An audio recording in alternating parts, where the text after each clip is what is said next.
Hey everyone, welcome back to the 1211 podcast, where we believe that every story has the power to bring hope and victory.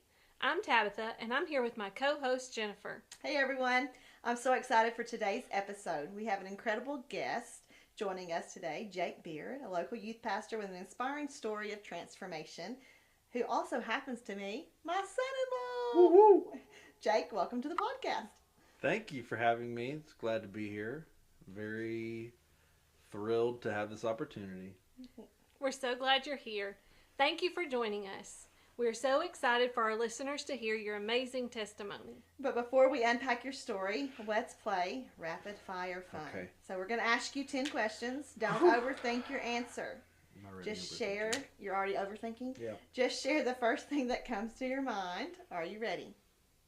Can I have subjects? Or No, you just have to be ready. Are you ready? Ready. Okay. Here Wait, we go. are they one-word answers? No, not necessarily. Okay, here we Jake. go. You're overthinking it. Stop Don't being like overthink Tabitha. it. Yeah, don't overthink it. All right, what's your go-to coffee order? Sweet cream cold brew from Walnut Hill. 24 ounces, please. Yum. If you could have dinner with any biblical character besides Jesus, who would it be and why?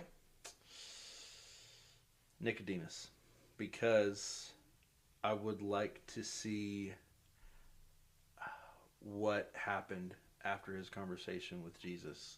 And in between that moment and the cross and, when he went to help with Jesus' body, I would like to know what his thought process was in that. Interesting. Yeah. Okay. That's good stuff. What is your favorite worship song to lead? Lead. Goodness of God or Trust in God. Those are my two favorites. Okay, would you rather preach a sermon with no notes or lead worship with no practice? Ooh.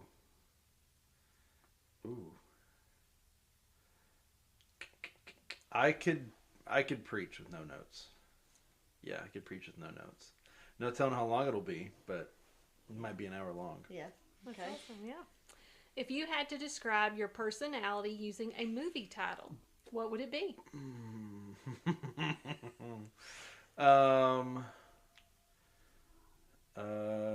The Longest Yard.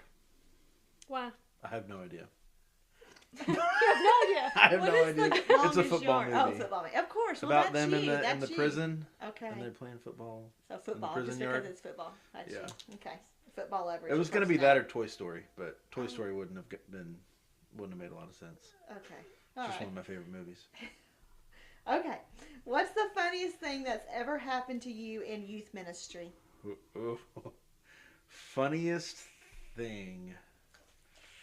Oh, funniest thing. I don't know. Like there's so many things to think of. Oh man.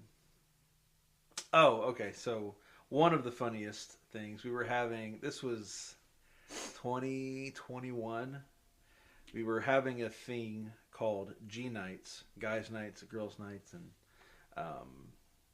so the guys stayed overnight at the youth house, and the girls stayed at a house in Tullahoma, and we went and forked the girls' house where they were staying and forked their yard.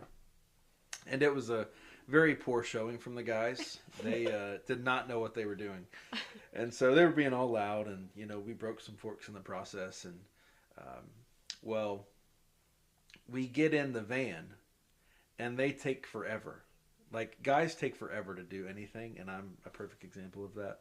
But No sense of hurry. no. And so we leave, and then, the night happens and all that. Well, the next day, I come home to these pink flamingos in my yard of my house. And the ladies had returned the favor, but they had upped the ante from plastic forks to big pink flamingos. And we've been flocked twice in my life, but yeah, so that one of the funniest stories, I think. And one of the lovely ladies who flocked your yard became your Wife. wife. Yes, How she about did. that? Nice. Little did she know Yeah. what would happen. After she flocked your yard. If you could instantly master one skill, what would you want it to be? Solo on the guitar. Solo on the guitar, you can You could do that. yeah. Yeah, but like real good. Like on the electric? Yeah, or, on the Oh, on the electric. solo on the electric guitar. Yeah. Gotcha. Yeah, I'd Okay. rather do that. What's your favorite way to unwind after a long day? Sorry. I would say going to a ball game for one of our students, or just watching some sports on the couch with my wife and our dog Winnie. Yeah. Or sleeping and snoring on the couch, right? That one. You've done that too That one at my too, house. yeah. Okay. If you could only eat one meal for the rest of your life, Pizza. what would it be? Pizza. Well, You that had to was think quick. about that one. I think it would Yeah. either be pizza or mac and cheese. Pizza with a mac side and of mac cheese. and So say mac and Yeah. cheese pizza. Mac- Like, yeah, what about a mac and cheese pizza? That'd be good. So, what's one thing that most people don't know about you? You're pretty much an open book, but Yeah. what's something that people might not know about you? I often am, and not the case today, but I often wear mix matched socks because I often lose the other pair of the sock. And so I can never seem to put both pairs together. I was able to today, thank the Lord. But even on Sunday mornings, like this past Sunday, I had a blue and a gray sock on. Just because. Yeah, You why know? not? And you know what? You are rubbing off on my 12-year-old because now he says, "Oh, just put the socks together. It doesn't matter if they match." Yep. Yeah. My Yep. girls do that I too. don't know. I'm teaching them a lot. Yeah, you are. You are. Important stuff. Yeah. Well, thanks for playing along, Jake. Okay, good. That was intense. I love the things we learn about our guests through the rapid fire fun and how interesting this has been. Yeah, we thought this would be fun, and every guest we have is like, "That's the part I'm most stressed out of." Yeah. The rapid fire questions. Yeah. There we Okay. go. We're going to try to get serious. Yeah. Can you take us back to the beginning? What was life like for you growing up as a child? Yeah. So I grew up in Bradenton, Florida, and Bradenton is in the central Gulf Coast area of Florida. So if you look at the state of Florida and go west of Disney and you go south of all the fun stuff, it's in the very center of the state. It's called Bradenton, and at the time it was a really big retirement community, and there was just a lot of just people who were retiring, came to retire there, and of course you're 15 minutes from the beach. And the beach wasn't like, this is one thing that I've talked about before, but people think that the beach is something that Floridians do every day, Right. and it's not. It's not. It's like maybe a couple times a year, Yeah. and like maybe during the summer anyways. But I Which grew is up. disappointing to me, by the way, because like I have this vision of if I lived in Florida, I'd go to the beach all the time. Yeah. But I wouldn't, would I? But you would, I just get but you would waste hours of your life in traffic, gotcha. and it's the most crazy thing. But Yeah. grew up with two parents, my mom, my dad, and my little sister, and we grew up in Bradenton. I lived there for 17 years, and as a kid, I was, just kind of fearful about stuff, but I would do pretty much anything. Rode my bike to school often and had my little mongoose bike with pegs on the front and back. And there was this thing when I was in elementary school where you had a milk crate that you, what are they called? Like zip ties? Yeah, Kind of. bungee cords to your bike. And so I ride my bike to school. I loved sports. I still love sports. But yeah, it was often I was playing sports or doing something with my mom or my dad, going fishing with my dad or something like that. But no, Florida was good, and I'm a couple years older than my sister. So once my sister came along, I started just antagonizing her as my part-time job when I got home from school. So yeah. Good. Brothers are good about that. Yeah. So I think that as you think about life,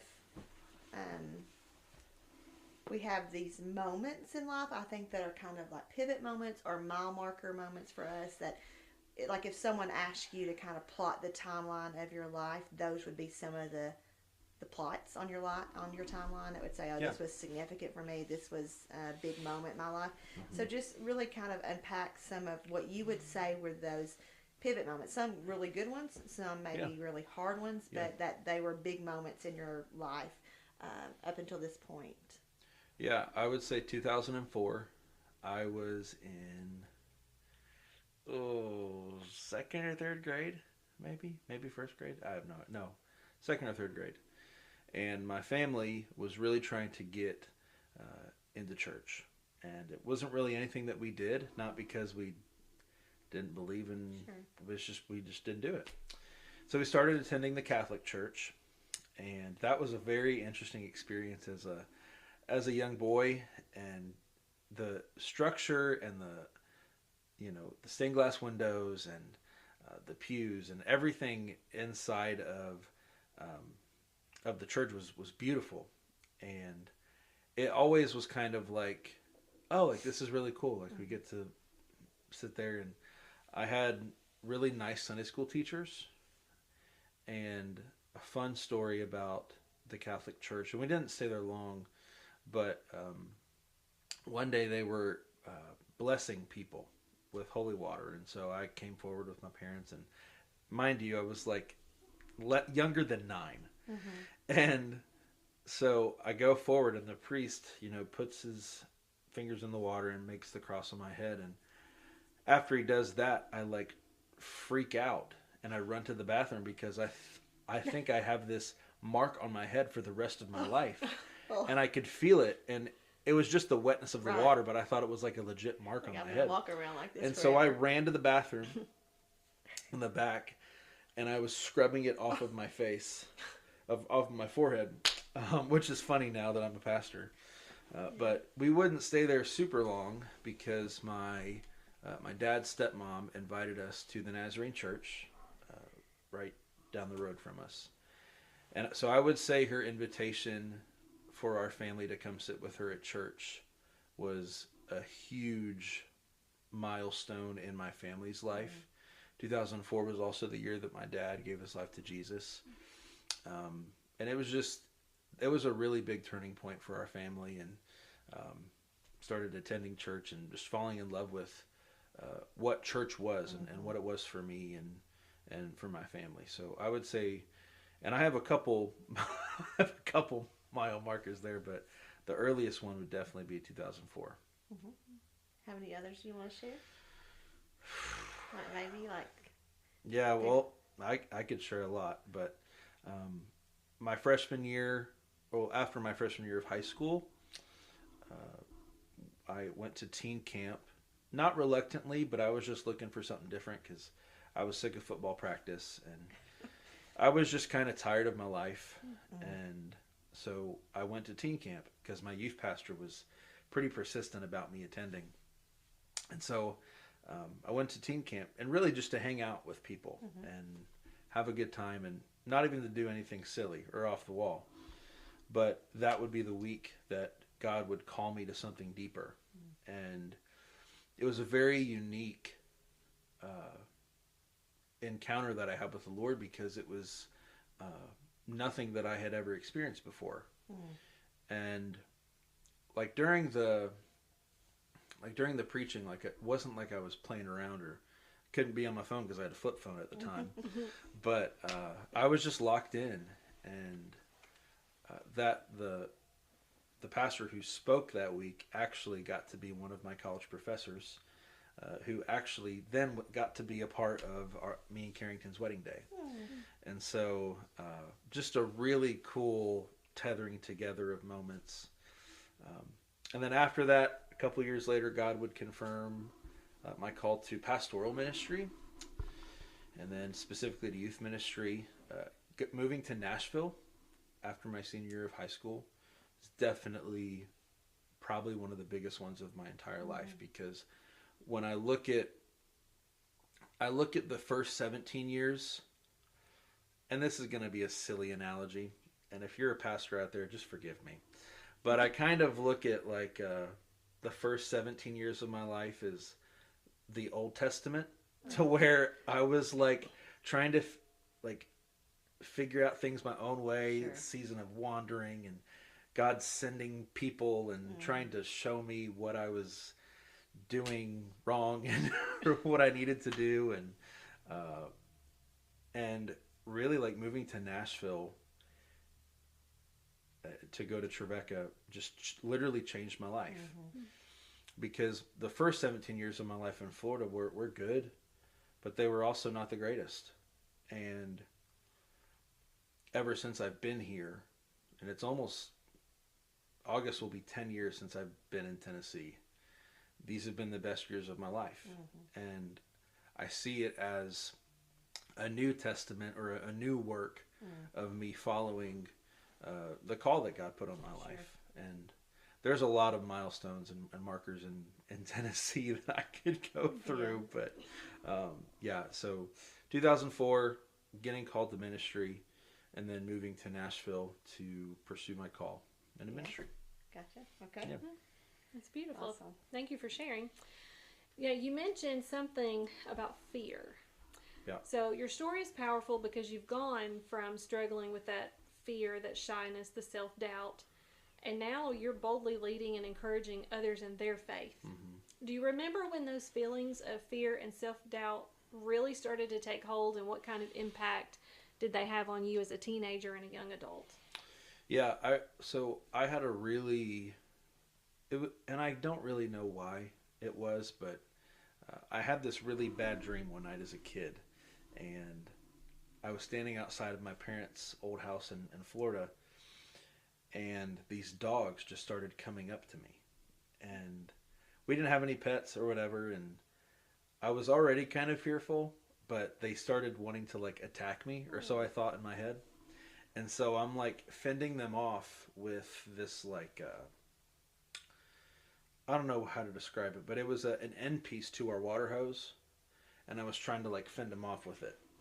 And so I feared pretty much a lot of things in life for a long time. So like dogs, I had a terrible fear of dogs.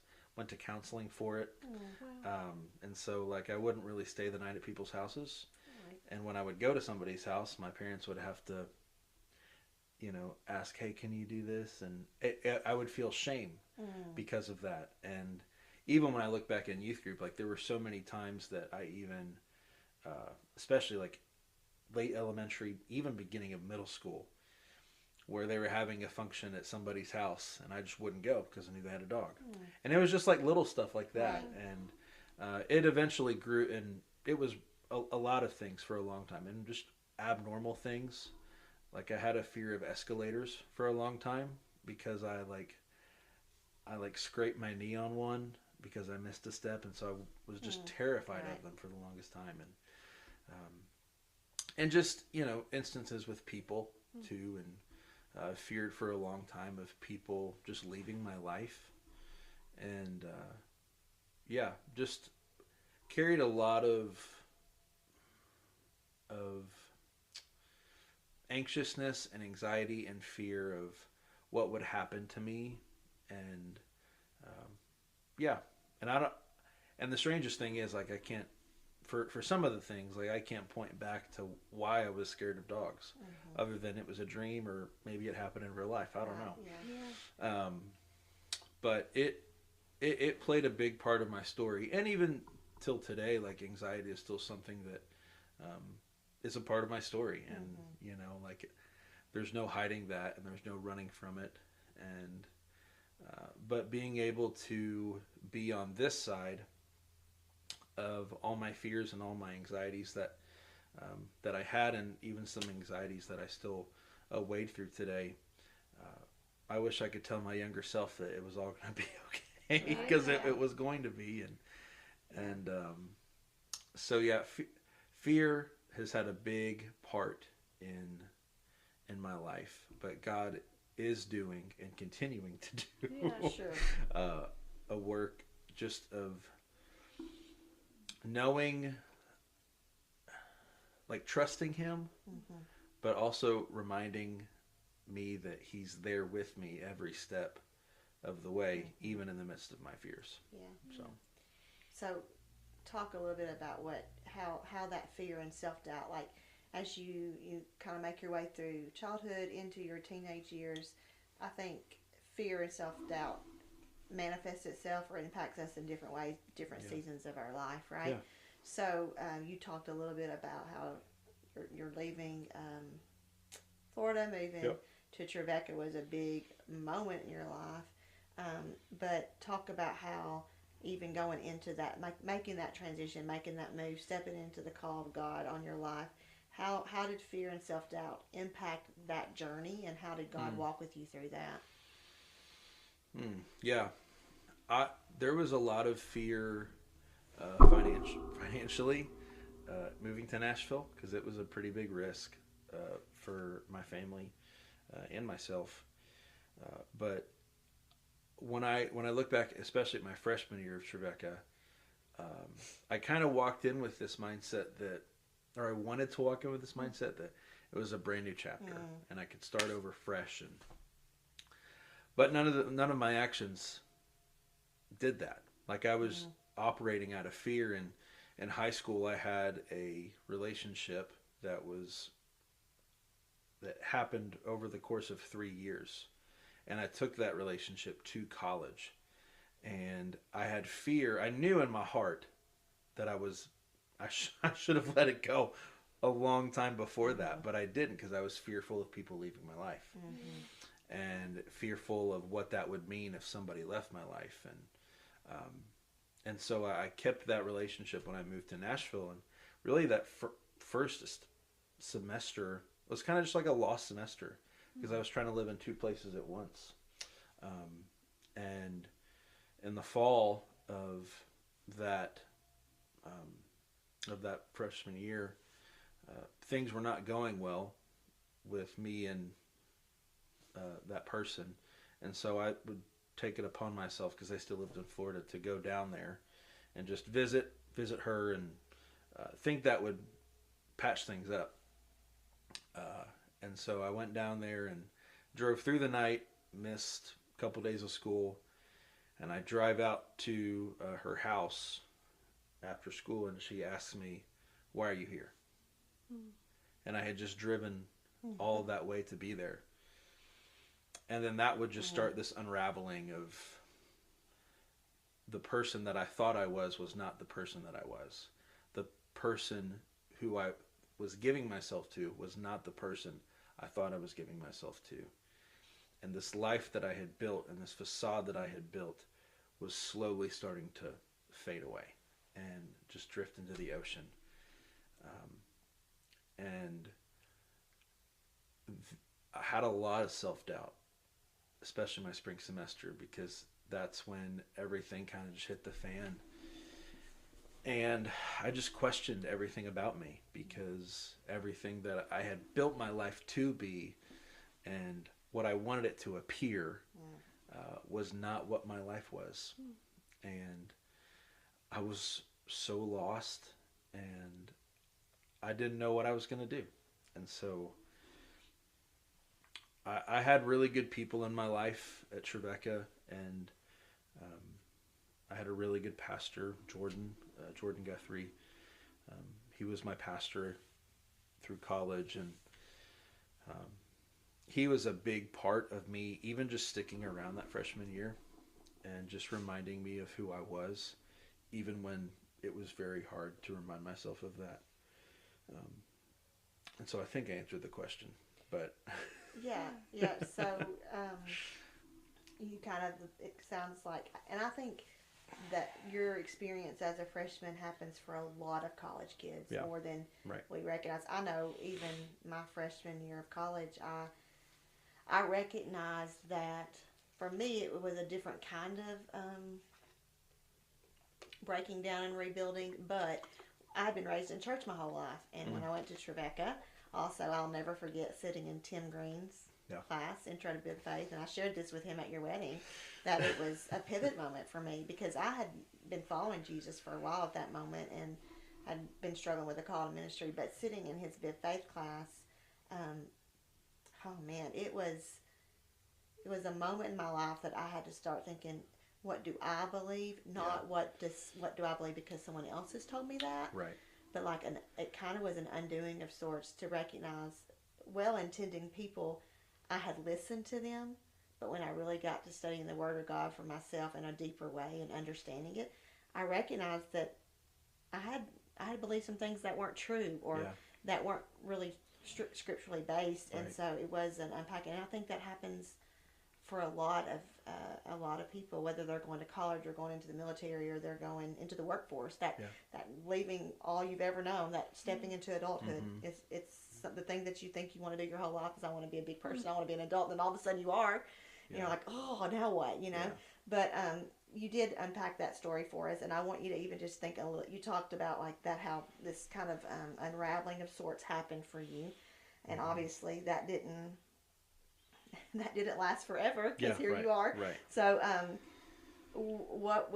how was that the lowest point, the unraveling, or did it even go lower than that? And then what did the story look like after that? Yeah. So, and I kind of want to go back a little bit to what I was sharing about my freshman year, but I had good friends, but I also had friends that I met in Nashville that were not life-giving to me. And so in the midst of all of my life unraveling, there was one specific night I remember of me and my ex were arguing over something, and then I saw a video of them doing something, and I was just angry. And I threw my keys down because I was out of anger. And this little keychain that I had from a youth mission trip we took to Belize had busted. And so I was walking off, and I said a few 4-letter words that just came out of my mouth, and was just pacing back and forth. And when I came back into our suite in Benson, probably about 10-15 minutes later, I go back into my suite, and in my room is my roommate, one of my suite mates, Jonathan. They're both named Jonathan. But I walked back in, and they were asking me if I was okay, and I was like, I'm not.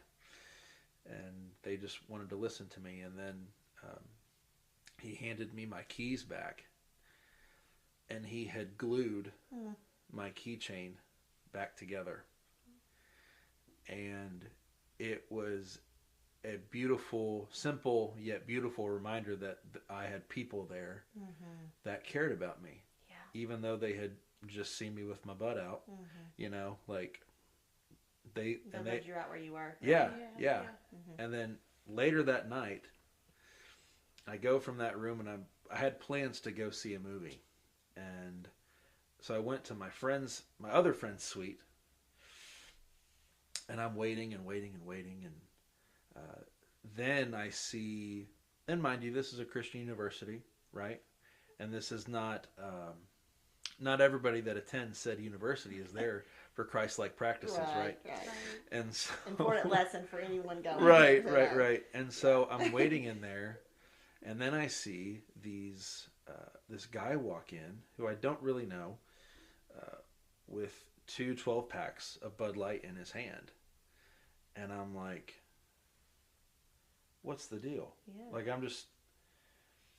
and I was just, and alcohol's never been a big struggle for me. Sure. Alcohol's bad. Beer tastes terrible. But I was just like, ooh, this isn't great. And I was coming from this experience that I had with friends that were really life-giving, and they glued my keychain back together and that. And so you put all that together. I had to move home for the summer because the semester ended, and my life unraveled into just a million pieces. And so I transferred jobs because I was helping pay for my school and to have money. So I transferred from one Publix in Tennessee to a Publix just a couple minutes away from my family's house.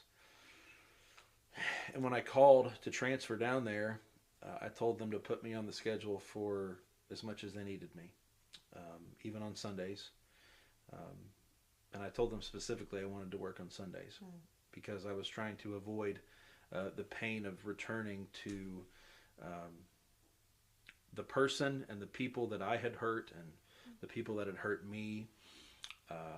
I was just full of shame that I didn't want to show my face. And I moved back down there and quickly learned that the life that I once had and the friends that I once had were not existent.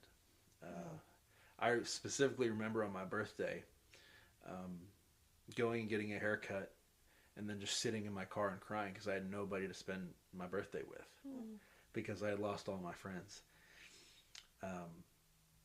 And so that was the lowest point, just working and working and working and believing lies from the enemy and just getting back into old habits and undoing the work that God was doing in my life and just going back to what I had always known.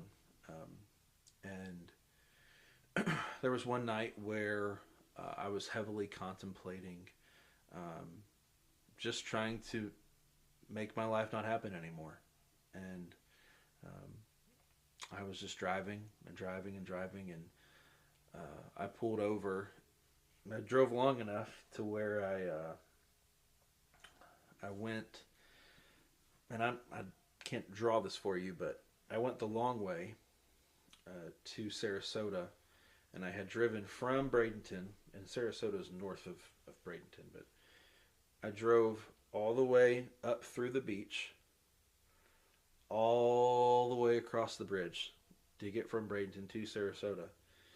And then I drove the long way, and I was going to go home, but I was crying, and I saw my old preschool.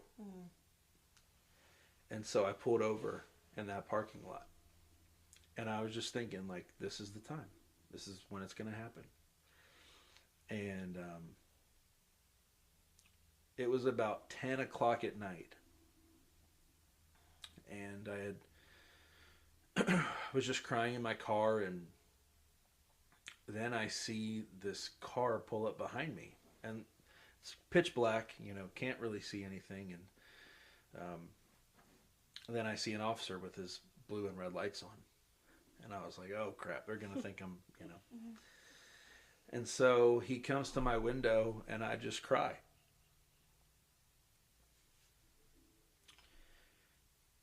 And I told him while I was there,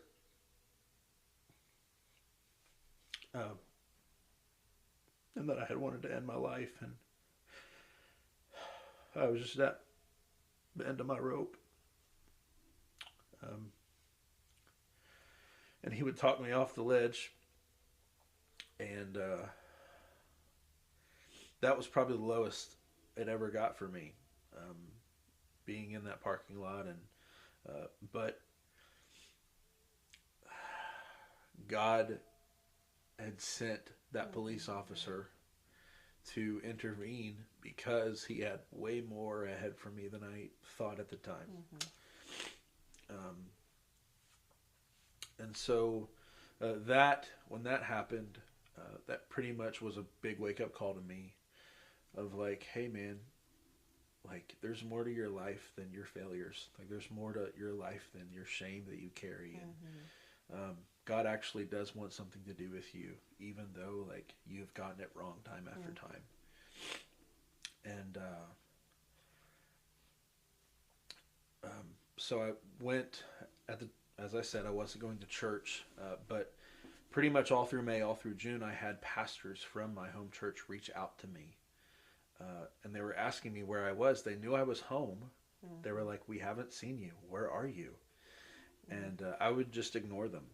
And they would call me and they would text me and like for prayer. And I would just ignore them because I thought they were faking it, or I thought I didn't deserve it. And I was coming up with any excuse to not do it.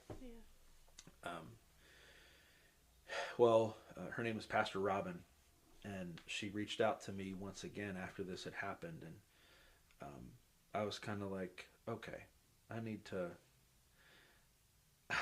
do something. And so it was in July, and at the time my home church was planting a church across the river on Saturday nights having service, and I thought, well, I could go over there And I know Pastor Robin's going to be there. And hopefully the people that don't want to see me, that I don't want to see, won't see me there.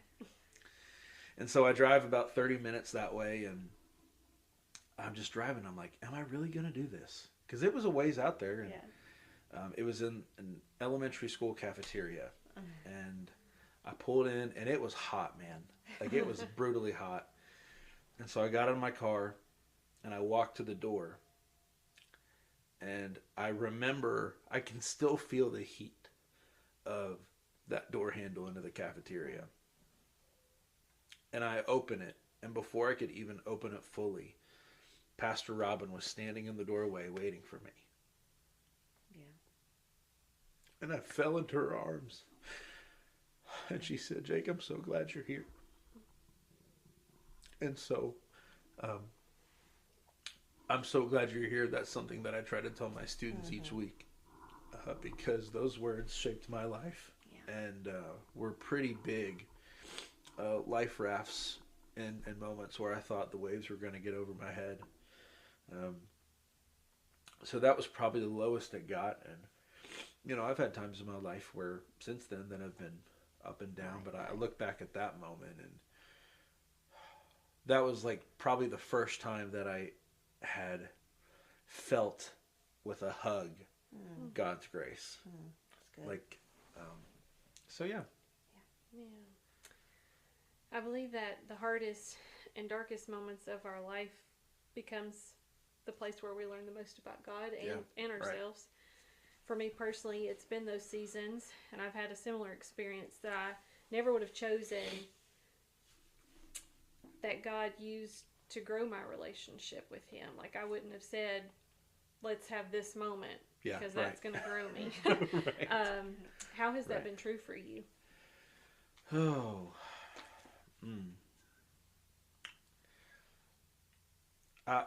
I would say it's a constant, and ask it again so I make sure I'm answering it right.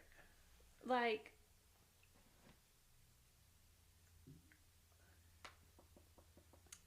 I never would have chosen that deep, dark struggle, and those. My moment was in the closet floor of my house. Yeah, right.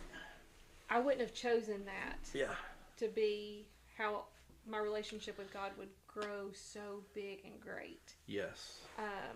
How is that true for you? Yeah. Okay. Yeah, like I think sometimes we think about, you know, if we were given a multiple choice, which one of these things would you like to have to go through so that you can know God more deeply? No, yeah. We would like none of the above. Is that an option? But looking, we wouldn't choose it on the front side of it, but on the flip side of it, you're like, man, if I hadn't have gone there, if I hadn't have been in that place, if I hadn't have experienced that, I wouldn't be where I am today and understanding who Jesus is and my walk with Him.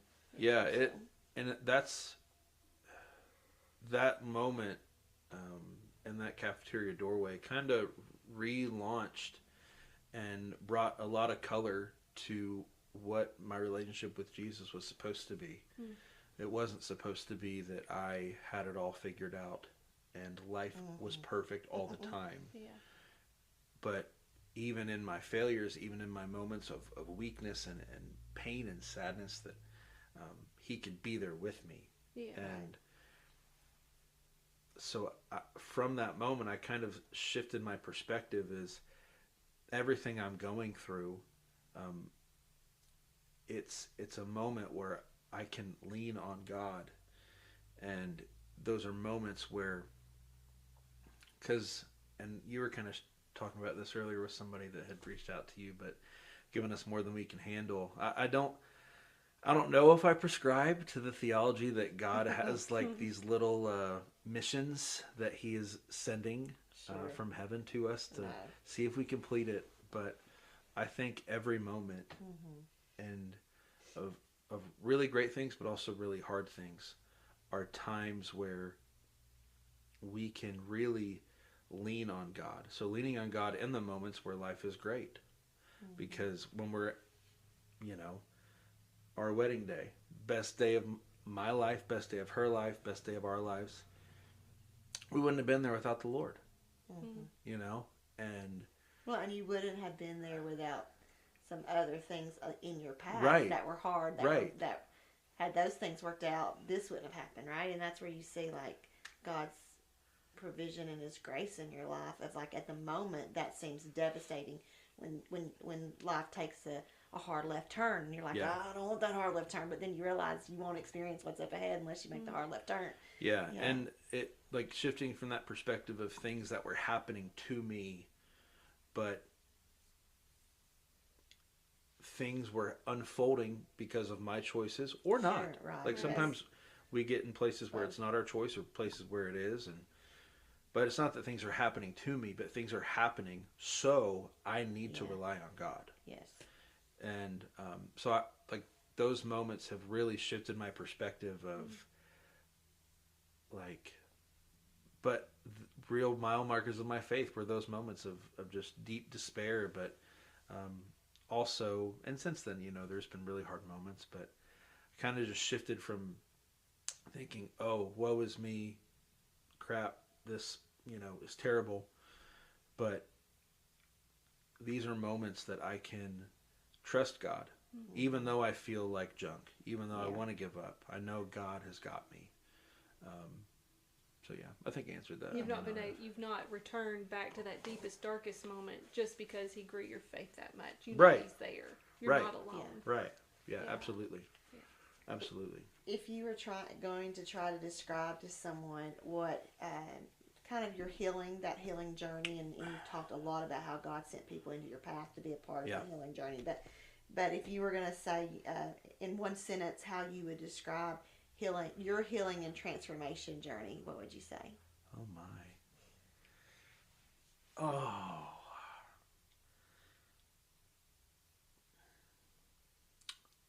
I'm going to steal a song title. Okay. One More Day. Okay. God's given me one more day, time after time. And I cannot thank Him enough for that. Good. So, yeah, that's real good. And now, Jake, as a youth pastor, you're in a position to walk with teenagers who might be feeling the same things that you have felt before. How do you use your past struggles to encourage and guide them as they walk through these moments? Yeah. I love youth ministry. I love our students, and sometimes I get on these soapboxes when I get really passionate, and I'm not like yelling or what, but like I tell them like I've been in your shoes. Yeah. I'm not in your shoes, but I've been in similar shoes that you're walking in right now, and I'm kind of like this tour guide that's been sent to walk with you in this time of your life, and I've been to where you're wanting to go, and where you're wanting to go isn't great, and I'm the one supposedly telling you, hey, I know you think this is good, but there's another way that is so beautiful and more powerful and more enjoyable beyond your wildest dreams. And having those moments where I can look back on as a teenager, I can think of what I needed then. And That's good. I think of my youth pastor, Pastor Ben. He was always there when I needed him, in a sense of not answering every text when I wanted him to, but every moment of struggle, every moment of pain, even when I was playing sports, he was there. He showed up, and so I kind of view that as my role to remind them that, hey, God is with you. God is showing up, and you can live in this life, in this relationship with Him, to where your life is so much better than what Instagram or social media are showing you, and what your friends are telling you to do. And it's like youth ministry and children's ministry are the most important roles of a church body. Because you look at children, you look at teenagers, and the ones that are driving them to church, the adults that are bringing them to church, it's not that they have life figured out. They're just big teenagers. They're just big kids, right? And so we're all on this spectrum of figuring this life out and what our relationship with Jesus is, but especially when they're kids and when they're teenagers. They do have stuff that's trying to tell them who they are. They have people that are trying to influence them, and the enemy is trying to just get in their minds about what their life should be. But there's an authenticity to children and teenagers that you do not often get with adults. Yeah. They are who they are. They don't know Right. to fake it. Right. And Yeah. and that's the beautiful part of it. And so it's so important for me to constantly point them in Jesus' way. Yeah. You know, and I try to do that in multiple different ways. Like if I'm preaching on a Wednesday night, Carrington or one of my youth leaders preach, or we're having small groups, or we're like tomorrow night we're having a professor from Trevecca come down, and he's bringing ministry students, and they're getting to help lead what a youth group would be like, and just getting them to see that faith and living a life with Jesus is more than just showing up to a place, Right. Yeah. sitting down, and hearing somebody tell you about something. Yeah. It's something to be lived into. Right. And Yeah. so, that's why I show up to all the games. That's why I show up to the concerts and show up to a bunch of stuff, is to remind them when they're 28 Yes. and married and having kids, and if they're in the middle of a struggle, they can think back, oh, the church was there for me. And if the church, it's just getting them to connect the dots of what's important. And so it's so vital to, it's vital, but it's also very humbling that I get to be in the role that I am, because I know of how pivotal a time in their life it is. I recently read a quote that said, think about who you needed as a child and show up in that way. And I think that's a good reminder of thinking back to what was it that I needed, the people that did show up in the ways I needed to, and what was it about them that made it special. So, so I think one of the most powerful things about us sharing our brokenness is because it allows us to kind of step into new places of healing, but also exactly what you said, being able to share with your teenagers of, I've been there, I know what it feels to hurt in that way. But so if you are sitting across from a teenager today and they are struggling with those feelings of fear, doubt, self-doubt, feeling unworthy, what would be some words of encouragement you would give them? Yeah, one of the things that I like to do is to, like you said, wanting to be someone and be a presence that you need as a younger person. But I try to help ground them in whatever way that is. So grounding them, I've done this recently when a student was in my office, but have a whiteboard in there. On the right, write things that are making you fearful, making you doubt, points of your life that are stressful. And then on the left, what are things that you know to be true about you? That's good. And I'm a son, right? I'm a brother. I play the guitar. I have a dog. I have a beautiful wife, right? So getting them to just remind themselves that, hey, where I'm at now, who I am, this is real, and the stuff that I'm stressing about, while it could be real, it doesn't necessarily impact who you are. And so reminding them of who they are, not just as human beings, as individuals, but who they are in Christ. And, that's really what a big portion of our preaching and teaching and conversations is pointing them back to, hey, God has created you for something greater. And you can look back in Genesis, and he didn't create you to do stuff that he wouldn't have you to do, right? He created you for a good life, right? He created you for good things, and he created you to make choices. And like he told Adam to name the animals. Like that's so much fun. And now we have ducks and cows and gorillas. But And emus. about that? Like, who would think that? No, I know. But, yeah, just trying to remind them of who they are in Christ. And also that where they're at right now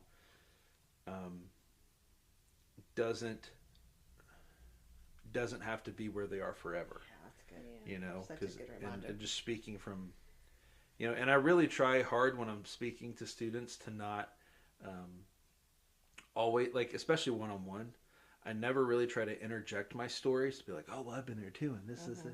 But just listen and just try to talk, because, you know, to this, and I always refer to teenagers as students, right? Because they deserve that level of respect to be called that. But they're kids, right? They're 16-year-olds that are living out of 6-year-old, 7-year-old traumas that are impacting their life. And what does it mean to be a faithful listener and a faithful shepherd by just being with them and listening to them? And sometimes those conversations of reminding them who they are don't always go well. But I really try to point them back to Jesus in the sense that he is there with you in the pain and in the troublesome moments, but he loves you so much. He doesn't want to leave you where you are, but he wants to bring you to a place that is so beautiful and so amazing, even though it doesn't seem like it right now. Right. And Thank you. That's beautiful. Share a little bit about the importance of community in your life. How was it a part of your restoration, and what does it mean to you during your current season of life? Yeah. Community has been really, really formational, whatever it is. Sounds great. For my life. I think formational works. And God has given me people for seasons. Yeah. And, you know, like I think of Trevecca and how God gave me really good friends for that specific season of my life. And I couldn't have done it without them. And but I also have been granted lifetime friends that, you know, I can call on a whim, or that can call me on a whim. Or one texted me some really exciting news the other day that I'm not going to share, but it's really exciting.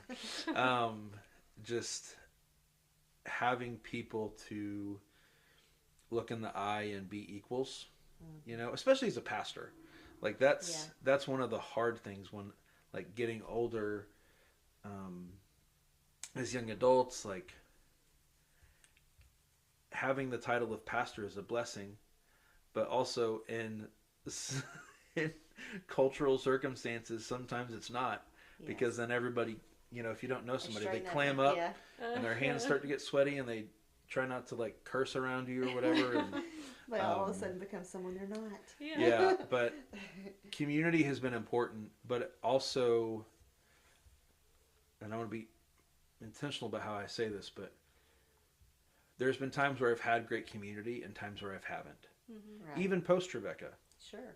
And I look at COVID, the year that looked a lot different for a lot of people, but at the time I was living by myself, and my family was still living in Florida, and we weren't really meeting in the office for our pastor stuff, and we were just getting together on Sunday mornings and putting my phone on a mount and connecting it to Facebook and YouTube and sending it out, and there was nobody in the pews and in the sanctuary.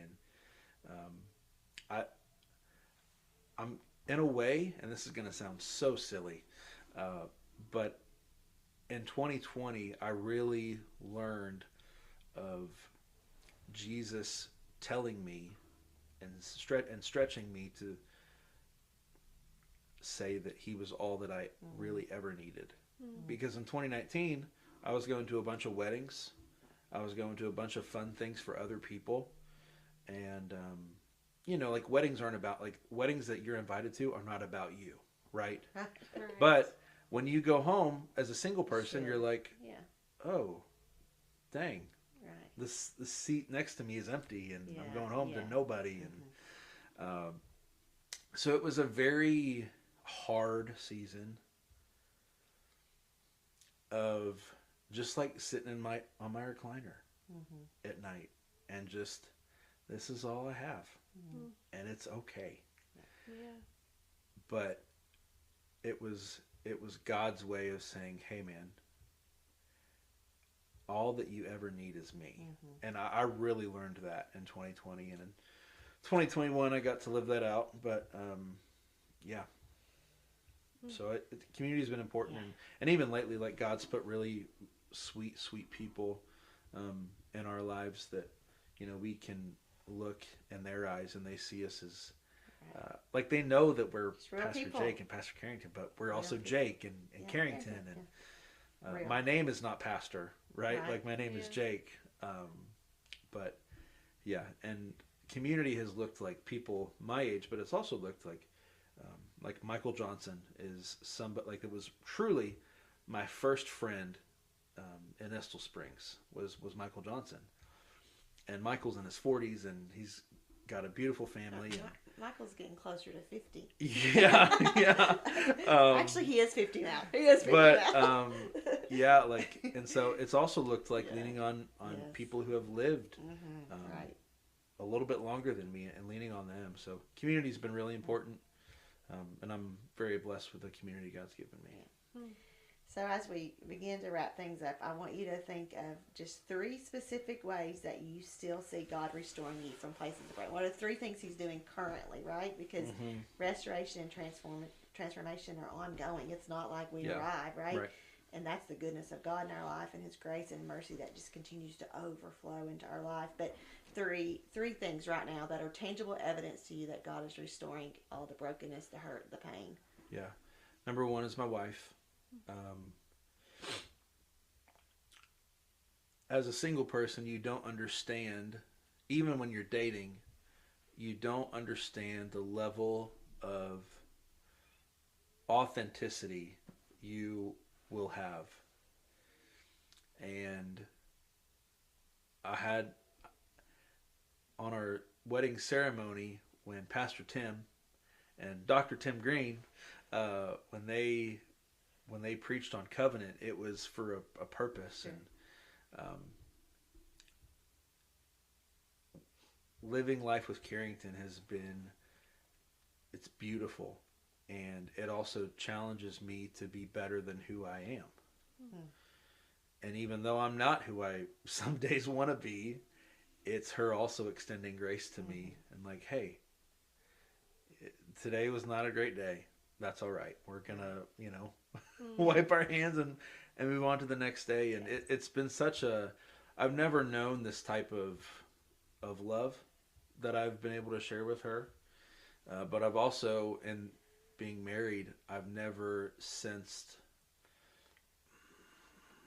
God's voice more clearly, if that makes sense. Because marriage is supposed to be, it's a gift from God, and it's supposed to be the closest thing, like what God has done for us. And so definitely Carrington, and there are days where I do not get it right, and where she doesn't get it right, but it's us saying, like, hey, we choose each other, we're doing this together, and we choose each other every day at the end of the day, even on days where I leave my boxers on the floor. It's every day. But, yeah, definitely my marriage. Our church, right? Like, it's such a beautiful, crazy, wild blessing that God would choose us to be a part of a community like we are. And seeing lives and families and teenagers and children, seeing their lives restored, and seeing the light come on in their eyes about, hey, this life that I was created for is more than just my own. It belongs to Him. And I think of that picture that's been running all over Facebook the last couple of days and Sunday, and like and for context, there was a picture of a series and lines of cars. We do not have ample parking at Estill, We don't Mass. have ample anything. Ample space, ample parking, ample bathrooms, ample chairs. And really, like, what I love about that picture is not necessarily the number of cars, but it's the number of families. Because then I think back when I see those cars, and like if I see a gray van, I think of my family, because in 2004 we were packing in the Toyota Sienna. We were going to church, and I see families that are trying. Yes. I see people that are actively wanting a life that is different than what they've had. But also that picture doesn't tell the full story, because and the other part of the frame that the picture couldn't get were more cars Right. going down the road. And that's what I think people sometimes get mixed up sometimes when they think that churches and pastors and church boards, and they just care about the number of seats being warmed. Right. And it's cannot be farther from the truth. And being able to witness it. And of course, like, because I've already talked about my role as youth pastor, but I'm just talking about in the sense of being able to observe. Right, yeah. Just being a part What of that God, community. just being a part of it is crazy. Yeah, overwhelming. And then third is, I would say my family. Just the level of love that the four of us are at collectively is very special to me. And I would not trade it for the world. Speaking of my parents and my sister, but also the family that I gained when I married Carrington, and hearing you preach on Sunday and being able to look at my mother-in-law climb a ladder and boldly proclaim the good news of Jesus Christ, and it's like having Jason as like a second father figure to look up to, and for him to be a mentor to me, and it's being an additional brother for Claire and for Colson, and I would say my family for sure. So good. That's awesome. Amen. Such a good word, Jake. Thank you for sharing your heart and your story with us. I know firsthand how God is using you in the lives of so many, including my family, and I believe He will use what you have shared today to impact even more lives. Yeah. Sweet. Yeah, thank you, Jake. I truly believe that someone today needs to hear the encouragement that you shared, and a couple of things I think that you said that if I could just say these are my takeaways from what you said that I think everyone needs to be reminded is you're not alone. Yeah. The enemy likes to tell us that we are, but you're not. And then also where you are right now won't be where you are forever. Yeah. And that doesn't matter what season of life you're in, right? And for the good and the bad, like every day is a gift. So where you are, if it's a great place, you won't be in a great place forever either. So steward that well, and then if you're in a hard place, know like it won't last forever. Yep. You're not going to be there forever. And then the words that you said that your youth pastor said to you, I'm so glad you're here. Yeah. Like I would encourage people to look up and see other people, because someone needs you to let them know that you're glad that they're there. So, and I believe God's going to use what you shared today to impact lives. And I'm very thankful for you. So, can I hijack this and ask you rapid fire questions? Oh no, you get 3. Okay, 3? What are the 3? Yeah. Okay. If you had to be any actress, and that actress would have to live your life story, what actress would you want to live your life story if it were a movie? Julia Roberts. I don't know her name. I want the little lady that does all the Fireproof? prayer. Yeah. Miss Clara. Amen. I want to be Miss Clara. Yes. I love it. Absolutely. I love it. That's great. You got 2 more. Okay. Who's your favorite child and why? I'm just kidding. What have you learned in 2025 as a parent? As a parent, I have learned embrace every season. Like every season is a gift, and I'm so thankful for that. That there's nothing more beautiful than watching my children grow and become who God has created them to be. That's good. Cool. Now this last one's for Jen. No. Is it one I can answer? Yes. Who's your favorite son-in-law? Oh, well, of course you, Jake. Let's go. For right now, because you're my only son-in-law. Oh, Oh, Lord, Yeah, you know what, for right Jake? now. For right now. Eventually, I won't be able to choose a favorite, just like I can't choose a favorite kid. Y'all, do you hear this? Yeah, what I want to know Oh, is when you my. say, what's your favorite kid? I wish that every one of my kids would think they were my favorite. So, see, someday, I hope when I have two son-in-laws, you'll both think you're my favorite. That's how it's supposed to be, right? Yes, it is. Okay, yeah. Yes, it is. All right. And to you, our listeners, if Jake's story has resonated with you, we encourage you to keep pressing into God's truth because you're not alone. Thank you for being a part of the 1211 podcast community, and we're very grateful for you, and we pray that each story that we bring will give you hope and encouragement. There are so many amazing stories to be shared, and we don't want you to miss a single one. We hope you'll join us next time when we hear about one woman's journey of grace, restoration, and surrender. After experiencing the heartbreak and consequences of an affair, she found herself at a crossroads. Would she continue to carry the weight of shame, or would she allow God to step in and redeem what was broken? In the depths of her pain, she discovered the power of true surrender, and in that place, God not only restored her marriage, but also called her into a life of deeper relationship with Him. It'll be another amazing story of God's redemptive grace. It's going to be so good. Well, that's a wrap. Until next time, we hope you'll take God at His word and live out the truth of Revelation 12:11 that says, we overcome by the blood of the Lamb and the word of our testimony. We believe that if you'll share your story, you'll experience new depths of freedom, and so will someone else. Don't stay silent, friends. Someone's freedom is on the other side of your testimony. Blessings, friends. See ya.